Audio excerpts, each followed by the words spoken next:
My channel. இன்றைக்கி நம்ம வீடியோவில் வந்து என்ன ரெசிபி பார்க்க போகிறோம் அப்படின்னு பார்த்தீங்கன்னா, இட்லி தோசைக்கெலாம் வந்து தக்காளி குருமா வந்து எப்படி செய்யலாம் அப்படின்றதான் பார்க்க போகிறோம். நம்ம எப்பயுமே வந்து இட்லி தோசைக்கு வந்து சாம்பார் சட்னி அந்த மாதிரி சாப்பிட்ருப்போம். நீங்கள் வந்து ஒரு டைமாவது இந்த மாதிரி குருமா வச்சு சாப்பிட்டு பாருங்கள், செம்ம டேஸ்ட்டாக இருக்கும். இப்போ வாங்க வீடியோக்குள்ளே போகலாம். வீடியோக்குள்ளே போகிறதுக்கு முன்னாடி அனிஷ்னா கிச்சனை சப்ஸ்கிரைப் பண்ணாதவங்க சப்ஸ்கிரைப் பண்ணிக்கோங்க. பக்கத்திலே இருக்க ஆளுன்ற பட்டனை வந்து கிளிக் பண்ணிக்கோங்க. அப்போ தான் நான் போடுற ஒவ்வொரு வீடியோ வந்து உங்களுக்கு நோட்டிஃபிகேஷனாக வரும். இப்போ வாங்க நம்ம வீடியோக்குள்ளே போகலாம். இப்போ தக்காளி குருமா பண்ணுறதுக்கு வந்து ஒரு கடாய் வந்து அடுப்பில் வச்சுருக்கேன். இதில் வந்து 3லேருந்து 4 டேபிள் ஸ்பூன் அளவுக்கு எண்ணெய் சேர்த்துக்கலாம். ஆயில் வந்து ஹீட் ஆனதுக்கப்புறம் ஒரு பட்டை, ஒரு கிராம்பு, ஒரு ஏலக்காய் வந்து சேர்த்துக்கலாம். இது கூடவே வந்து கொஞ்சமாக வந்து கடுகு சேர்த்துக்கலாம். கடுகு நல்லா பொரிஞ்சதுக்கப்புறம் ஒரு பெரிய சைஸ் வெங்காயத்தை வந்து குட்டி குட்டியாக கட் பண்ணி அதையும் சேர்த்துக்கலாம். இதை நல்லா வதக்கிக்கோங்க. நான் வந்து நல்ல பெரிய சைஸ் வெங்காயமாக இருந்தனால 1 போட்டிருக்கேன். உங்களுக்கு சின்ன சைஸ் வெங்காயமாக இருந்ததுன்னா நீங்கள் 2 கூட சேர்த்துக்கலாம். இது நல்லா வதங்கினதுக்கப்புறம் கொஞ்சமாக வந்து கருவேப்பிலை சேர்த்துக்கலாம். கருவேப்பிலை நல்லா வதங்கினதுக்கப்புறம் ஒரு பச்சை மிளகாய் வந்து கீறி நான் சேர்த்துருக்கேன் ஃப்ளேவருக்காக.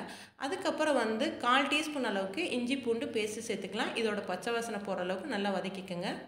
அதுக்கப்புறம் 3 தக்காளியை வந்து குட்டி குட்டியாக கட் பண்ணி வச்சுருந்தேன். நல்ல பொடி பொடியாக கட் பண்ணிடுங்க. இதையும் நல்லா வதக்கிக்கலாம். தக்காளி வதங்கிறதுக்கு வந்து கொஞ்சமாக வந்து நம்ம உப்பு சேர்த்துக்கலாம். உப்பு சேர்த்ததுக்கப்புறம் நல்லா வதக்கிடுங்க. இந்த அளவுக்கு நல்லா வதங்கினதுக்கப்புறம் மசாலா சேர்த்துக்கலாம். 1/2 டீஸ்பூன் அளவுக்கு தனி மிளகாய் தூளும் 1/4 டீஸ்பூன் அளவுக்கு மஞ்சள் தூள் சேர்த்துருக்கேன். மல்லித்தூள் வந்து 2 டேபிள் ஸ்பூன் அளவுக்கு சேர்த்துக்கலாம். இது எல்லாத்தையும் மசாலா எல்லாத்தையும் பெரட்டி விட்டுக்கோங்க. எண்ணெயிலே வதக்கணும். இந்த அளவுக்கு நல்லா வதங்கினதுக்கப்புறம் கொஞ்சமாக வந்து தண்ணி ஊற்றி ஒரு 5 நிமிஷம் கொதிக்க விட்டுக்கோங்க. இது நல்லா கொதிக்கட்டும். இங்கிட்டு வந்து மிக்ஸி ஜாரை எடுத்துருக்கேன். இதில் வந்து ஒரு சில்லு அளவுக்கு வந்து தேங்காய் எடுத்துக்கலாம். அதில் வந்து 1 டீஸ்பூன் அளவுக்கு சோம்பு போட்டுட்டு நல்லா வந்து தண்ணி ஊற்றி பேஸ்ட் மாதிரி அரைச்சிட்டு வந்துக்கலாம். அரைச்ச பேஸ்ட்டு இருக்கட்டும். இங்கே நல்லா வந்து குருமா கொதிச்சிருச்சு. இதுக்கப்புறம் வந்து நம்ம அரைச்சி வச்ச தேங்காய் பேஸ்ட்டை வந்து இது கூடவே சேர்த்துக்கலாம். சேர்த்துட்டு ஒரு தடவை நல்லா கிளறிடுங்க. நமக்கு தேவையான அளவுக்கு மிக்ஸி கழுவுன தண்ணியை வந்து இது கூடவே சேர்த்துக்கலாம். உங்களுக்கு எந்த அளவுக்கு குருமா தேவையோ அந்த அளவுக்கு வந்து சேர்த்துக்கோங்க தண்ணி. இப்போ இந்த குருமாவுக்கு தேவையான அளவுக்கு உப்பு சேர்த்துக்கலாம். ஃபைனலாக வந்து சேர்த்துட்டு மூடி போட்டு ஒரு 10 நிமிஷம் மட்டும் கொதிக்க வச்சுட்டு நம்ம வந்து எடுத்து வச்சுக்கலாம். இப்போ 10 நிமிஷம் ஆயிடுச்சு. பாருங்கள், சூப்பரான நமக்கு தக்காளி குருமா வந்து சட்டுன்னு ரெடி ஆயிடுச்சு. இந்த குருமா செய்கிறதுக்கு வந்து ரொம்ப கம்மியான நேரம் தான் தேவைப்படும். மிஞ்சி போனால் ஒரு 15 நிமிஷத்துக்குள்ளே வந்து நம்ம இந்த குருமாவை செஞ்சிடலாம்.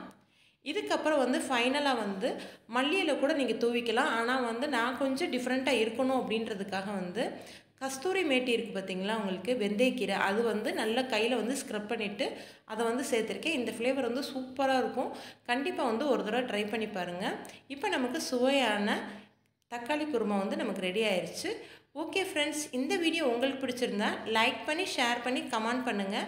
மறக்காமல் அனிஷ்னா கிச்சனுக்கு சப்ஸ்கிரைப் பண்ணி பக்கத்தில் இருக்க பெல் பட்டனை கிளிக் பண்ணிக்கோங்க. ஓகே ஃப்ரெண்ட்ஸ், பாய்.